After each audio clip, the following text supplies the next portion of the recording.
Is this a sin? On a scale of 1 to 10, how much does this image make you cringe? What happened to your bike was the comment that I received pre-dawn on Wednesday as my training group assembled. I had a wry smile on my face and gave a subtle shake of the head. I was half expecting this comment, but I was really hoping not to have to deal with it. Cycling has a reputation for being such an image-focused and conformist sport, and it can get a bit tiring, what with the rules for sock height and colour, sunglasses outside helmet straps and slam stems. After a few rear wheel punctures on my tarmac recently, I checked the tyre and saw that it needed replacing. I like the tan wall look and I wanted to transition across, so I put one of these on, replacing the black tyre that I'd just removed. Now I've got a tan wall rear tyre and a black front tyre on. When I hung the bike back on my wall, I thought, wonder if anyone will notice or care. So I mused over a couple of half-baked retorts, which I kept up my sleeve. And sure enough, what happened to your bike? I looked at the chap for a second and he went on. What's going on with your tyres? They don't match. I said, the back one needed replacing and I'm moving over to tan wall. You got to change them both, mate. Really? I asked. Haven't you heard we're in the middle of a cost of living crisis? So this got a bit of a laugh from the rest of the group, as this Monsieur Provocateur is financially quite comfortable. Someone else piped up with, no cost of living crisis in that household. There was a little more friendly banter and I kept up the defence of my position.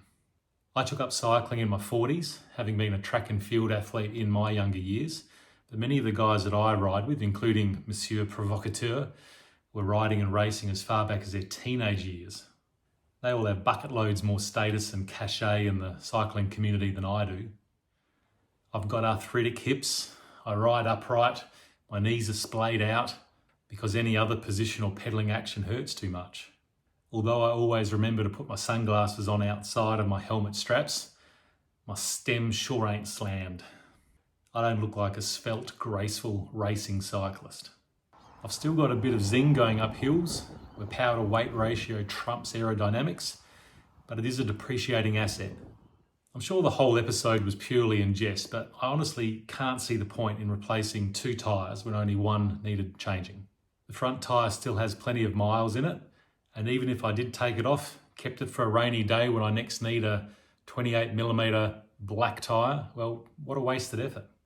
Cycling's an expensive sport. I bought my first carbon road bike 9 years ago, new from the local bike shop, for $3,000. This tarmac was second hand 18 months ago and it was $5,000. The tyre I put on was around $80. Despite what Eddie Merckx said, the next upgrade is always the most important one, isn't it? I'm also very concerned about the lack of sustainability in the cycling industry. How many tyres, inner tubes, old components, old or broken bike frames end up in landfill every year? I've not seen any great solutions here.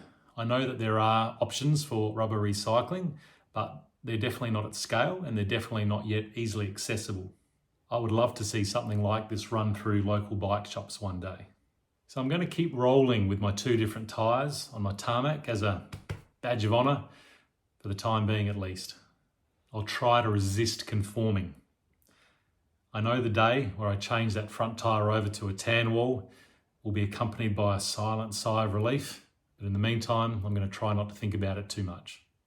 As an end note to this story, 15 minutes into this ride, Monsieur Provocateur pulls out of the lineup, telling everyone he's got a flat. He said he'd catch up with us later, and on Wednesdays we do an out and back loop, so we knew he could join us on the way back.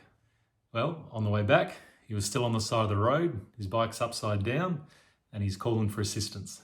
He has deep dish wheels and he runs tubeless like all the cool kids, but his repair had failed. He was short on CO2 canisters and he was asking if anyone could help him with an inner tube with a very long valve. Alas, none was available, so he limped home, topping up his ill-repaired tyre with borrowed CO2 at regular intervals.